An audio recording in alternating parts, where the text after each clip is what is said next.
Happy Monday! It's time for some book talks. It feels like it's been forever since we did this, because I don't think we've done one since we've been back, due to snow and my doctor's appointments and such.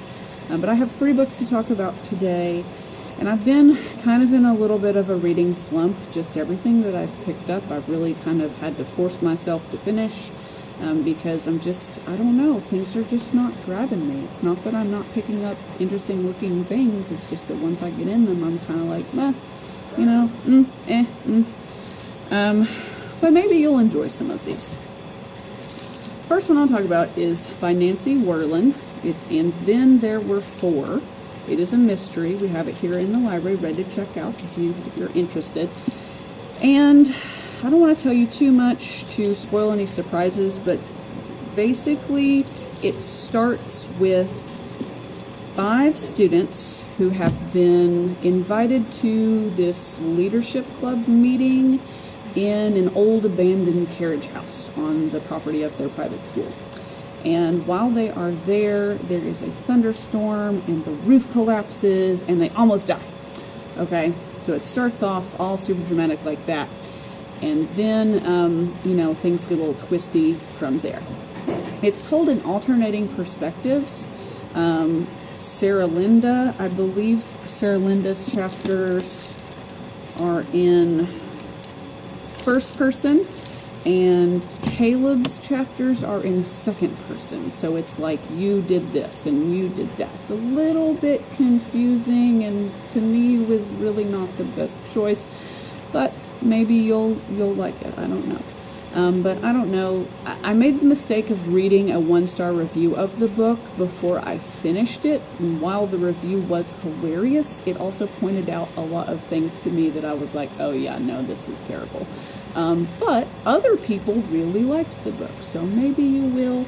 Again, mystery, very twisty, alternating perspectives. Some people like those particular things.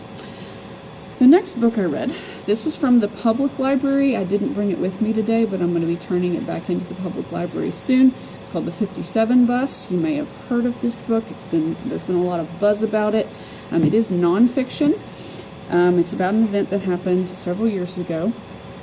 A teenager was riding the bus wearing a skirt and was asleep on the bus.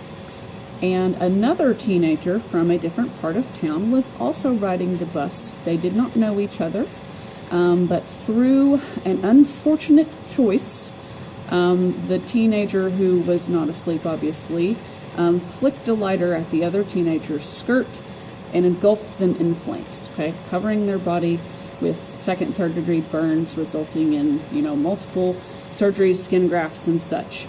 The student who wielded the lighter was going to be tried as an adult, even though he was only 16, given the harshest possible sentence.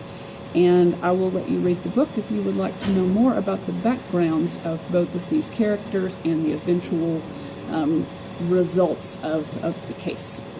But, like I said, one of the things about this book is it gives you a whole lot of information about both parties. So instead of just being a little blurb in the newspaper, teenager sets fire to other teenager, you get a lot more to the story, So, now, in the last book I read, If You Could Be Mine, this is a book we've had in the library for quite a while. It's in contemporary. It is set in Iran. It is written by Sarah Farizan, who is the daughter of Iranian immigrants, so she has some definite perspective on this particular situation. And it is a love story between 2 girls.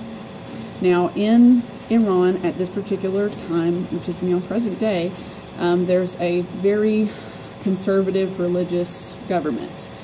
Women must be covered. Homosexuality is illegal, not just frowned upon. It is illegal. You are not allowed to do this. But sex change operations are covered by the government because it's viewed as a disease. And so, all of these things come into play in the story. And I'll let you check it out if you would like to see exactly how that turns out. So, anyway, that is all I have for this book talk. There is a 24 in 48 readathon coming up this weekend, in which I'm going to try to read 24 hours within a 48-hour span. It's a little bit less strenuous than the 24-hour readathon where you just have one day and you've got to read the whole entire time. But hopefully that will catch me back up. I'm a little behind on my Goodreads challenge, but hopefully I'll catch up this weekend and I'll have several books to talk about next Monday. But anyway, and if you have any suggestions for our tip on Thursday, come and let us know. Something you're confused about or need more information about, or you think other people might be confused about or need more information about, let us know. And we will see you later.